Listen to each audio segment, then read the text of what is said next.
Bem, estamos começando mais uma semana, mas estamos começando essa semana com um pé na semana passada.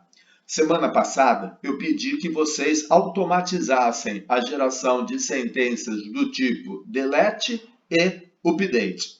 O delete eu estava cobrando para hoje, o update eu te dei um prazo um pouco maior para fazê-lo. Pois bem, temos aqui a minha solução para a automatização do delete. Percebam que o meu programa, que já gerava as sentenças do tipo create e insert, agora está gerando também sentenças do tipo delete. Especificamente, está deletando os livros da tabela de livro, aonde o autor é igual a alguém e a editora é igual a Unisanta e o ano é igual a 2017. Então, estou usando 3 parâmetros como filtro. E como que ele conseguiu gerar essa sentença? Bom, antes de qualquer coisa, é preciso te mostrar que antes de chamar o método delete para deletar o livro desejado, eu tomei o cuidado de setar as propriedades do objeto um livro.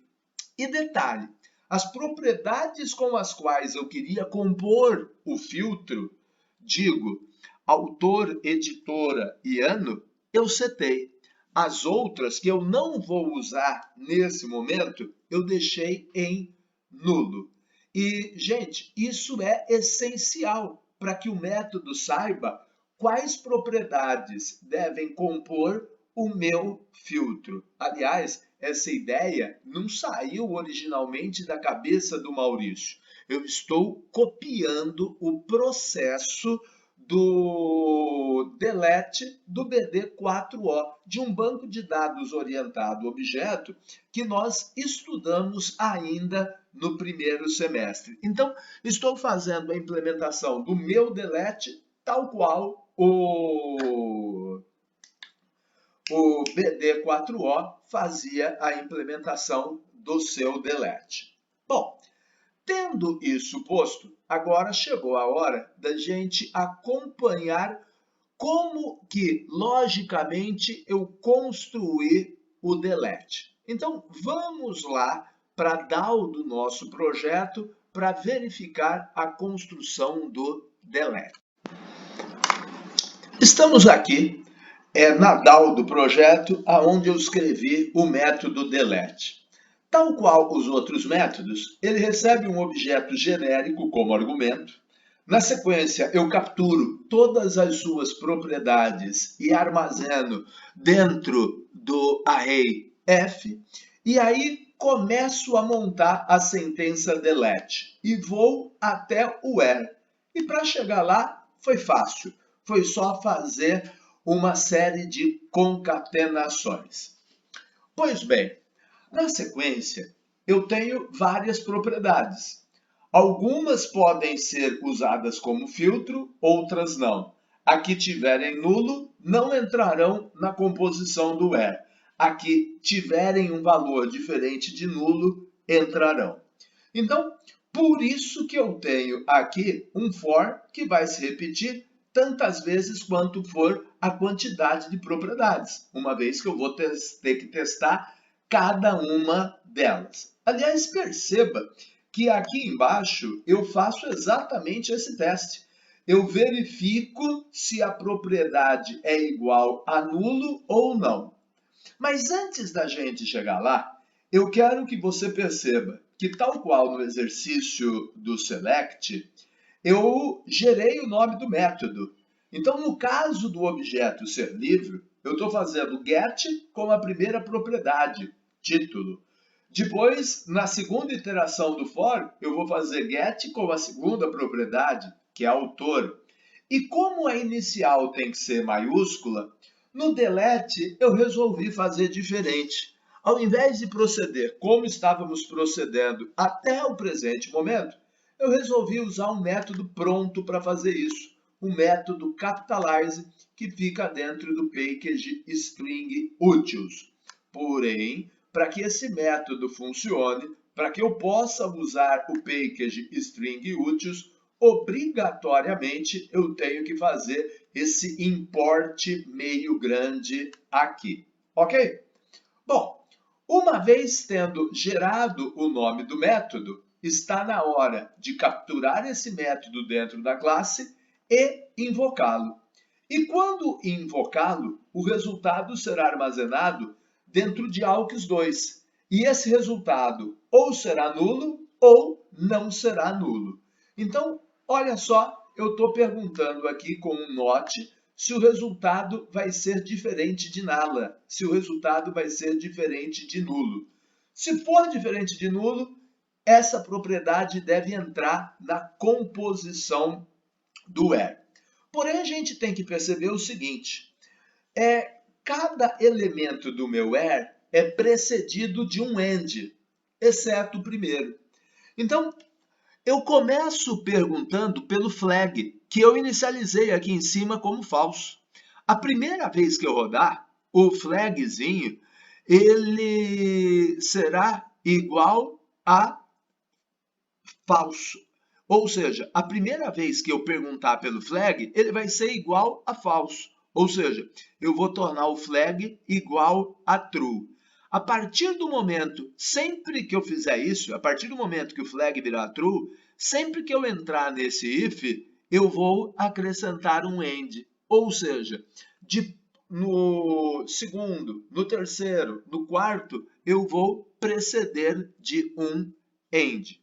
Vou colocar o end, depois vou colocar o nome do campo, vou colocar o igual e vou colocar o valor de AUX2, que é o resultado da invocação do método. Se o tipo for string, coloco isto entre aspas simples. Caso contrário, coloco sem aspas simples. Gente, esse é o delete. Não ficou muito diferente de tudo aquilo que a gente fez antes. Como eu já havia precedido na aula passada, em relação ao insert, a gente ganhou um if a mais e um detalhe para se preocupar com a presença do end. Apenas isso. Gente, agora eu quero te chamar a atenção para um detalhe muito pequeno que eu fiz questão de passar batido até o presente momento. Até a aula da semana passada, esta classe se chamava MyDAO, era a minha DAO, era a minha proposta para a automatização de uma DAO. Até a aula passada, eu chamava os métodos que estavam em MyDAO. Hoje, estranhamente, eu resolvi mudar o nome de MyDAO para ALDAO. E o nome, meus amigos, pouco importa, eu poderia ter chamado de qualquer outra coisa. Mas, obviamente, eu devo ter um motivo para ter feito isso. E, obviamente, tive. Vamos a ele. Gente, por que será que eu resolvi mudar o nome da classe? Por que será que eu fiz isso? Pergunto, tudo isso que a gente está fazendo efetivamente está ecoando sobre o banco de dados? Não. Nós não estamos inserindo nada, nós não estamos deletando nada. Nada está acontecendo no banco. Por quê? Porque nós estamos gerando as sentenças e exibindo as sentenças na tela. Na verdade, nós estamos criando um conjunto de métodos que geram sentenças dentro de um padrão SQL. É bem verdade. Pois bem, exatamente por esse motivo, muitos autores dividem a DAL em duas camadas, em dois momentos. E eu até que concordo com esse ponto de vista.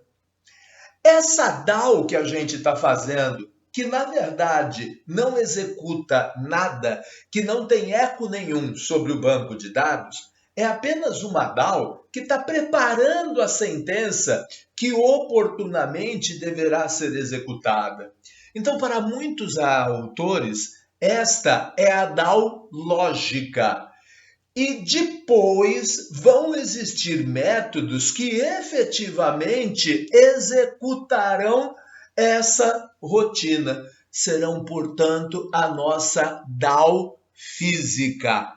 Então, uma vez que aquilo que a gente está fazendo nada mais faz do que gerar sentenças, ora, eu resolvi batizá-la de AL-DAO. É a DAO lógica, é a DAO que prepara as sentenças. E, obviamente, você já percebeu qual será o nosso próximo passo. O nosso próximo passo será gerar a segunda metade da DAO, a AF-DAO, a DAO de acesso físico. E aí, finalmente, realizar essas sentenças sobre o banco de dados. Agora, meus amigos, para que a gente faça isso, e eu te adianto que isso não vai nos dar trabalho, é preciso que a gente relembre como se faz um acesso a banco de dados. Porque isso é algo que a gente fez ainda em maio. E, portanto, é natural que você tenha se esquecido. Então, agora, deixa eu te mostrar como, de fato, a gente acessa um banco de dados. Aliás, te mostrar não, né? Vamos relembrar como é feito isso. Então, agora, ressuscitei um projeto do semestre passado e rapidamente vou comentá-lo contigo. E aí sim, a gente volta e eu vou encomendar a atividade dessa semana, ok? Vamos ao código. Bom, estou com um código que manipula banco de dados aberto, um código ressuscitado do semestre passado, e quero te chamar a atenção para a minha primeira preocupação. Para que o Java possa se comunicar com qualquer outro banco de dados, eu preciso de um driver de comunicação inserido no projeto. Eu preciso adicionar à pasta biblioteca o respectivo driver. E no caso do Access, o driver são exatamente esses 5 arquivinhos que formam o que a gente chama de Uncan Access, e esse Uncan Access está disponível na aula de hoje, ou seja, eu reeditei na pasta da aula de hoje novamente. Se o banco fosse SQL Server, se o banco fosse qualquer outro, eu precisaria o mesmo cuidado. Porém, obviamente, não seria o UCAN Access, seria um outro driver qualquer. Meus amigos, o procedimento de conexão e desconexão eu vou meio que passar batido, porque ele é extremamente simples e é sempre a mesma coisa. Aliás, eu diria que os métodos de conexão e desconexão, eles já são genéricos, porque eu recebo como argumento o nome do banco com o qual eu quero me conectar. Então, a generalidade do método conecta e, consequentemente, do método desconecta já está garantido. Bom, aí na sequência, eu tenho um método para executar sentença SQL, mais exatamente um método que faz um insert. Mas se o método fosse um delete ou um update, não seria muito diferente, não. Por quê? Gente, eu começo declarando a minha sentença SQL. Então, esse objeto ST é um objeto sentença, é um objeto statement, é um objeto declaração. Ele representa uma declaração SQL que eu estou codificando aqui. Percebam vocês que no caso dos values, eu estou usando coringas. Exatamente por causa desses 5 coringas é que eu tenho essas 5 declarações aqui embaixo. Agora, um detalhe, meus amigos. Eu tenho a ALDAO que já me gera, que já me formata uma sentença SQL. Então, se eu fosse articular essa ALDAO em um projeto, a ALDAO passaria para este método a sentença já prontinha. Então, aqui, ao invés de declarar a sentença, insert, into, patati, patatá, eu colocaria o argumento, ou seja, o método receberia uma sentença SQL como argumento e, consequentemente, os coringas não existiriam. Essas linhas não existiriam. Na sequência, uma vez definida a declaração SQL, seria uma questão de executá-la e encerrar a declaração. Pois bem, o processo de execução de uma string, de uma sentença SQL, resume-se basicamente em definir qual é a sentença, um execute update e um close. Somente isso. Então, a ideia ao fazer a AF-DAO, a DAO de acesso físico, é que ela venha a ter um método conecta, um método desconecta, que você pode copiar esses dois aí. Que ele tenha um método executa sentença, executa SQL, que recebe uma sentença como argumento e a executa. Então, a minha AF-DAO, nesse momento, terá pura e simplesmente três métodos: o que conecta, o que desconecta do banco e o que executa uma sentença SQL. Então, agora, eu peço para que você vá ao nosso documento Leia-me para saber exatamente o que você deve fazer como atividade ao longo dessa semana. Vamos lá, gente. Agora é a vez de vocês trabalharem um